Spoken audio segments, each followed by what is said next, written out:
And that's why I was curious about the art world and Oprah. That's a world you don't come from. When you go into those situations now and you're mixing it up with these wealthy people, do you find there are times you don't know what to do? You don't know the etiquette? You haven't been raised in that environment? No, because I'm myself in any room I'm in. You never embarrassed yourself? No, of course not. You never walked in and said, "Oh, everybody thinks I'm ignorant here. I'm stupid." I don't feel ignorant.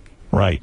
You know, I don't. Right. I felt like I came up in a situation, or a time, you know, where I wasn't afforded certain opportunities, and if afforded opportunities, I could be Oprah, I could be Bill Gates, I could be Warren Buffett. I think the thing that separates us two is the opportunity. They were given opportunities, or they had access to opportunities. Absolutely. That I didn't. Well, that's why when people aren't for what do you call it, equal opportunity stuff, where some kids from the ghetto get to go to college and all this, it really pisses me off. Affirmative action. I couldn't think of the word.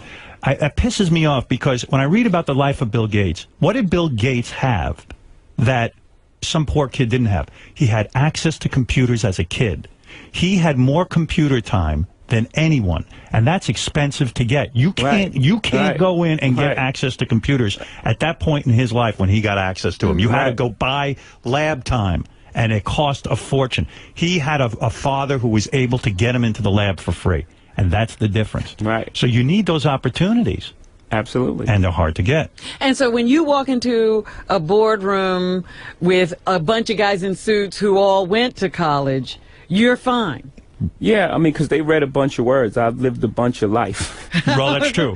Their law degree doesn't intimidate you, in other words. It kind of evens us out, whether they know it or not. Where do you think you get that self-esteem from? Seriously. I mean, most guys... My mom, first and foremost. But then just living life. Like, you know, being in real situations and happen to be a person of high integrity and honesty and, you know... When you go back to the projects... Do you run into guys that you knew back then who are even down on their luck now? Do you get self-conscious about your wealth and about your success? A sort of a survivor's guilt with the world, with where I come from. You know, that's why, for me, I try to stay attached to the culture and everything.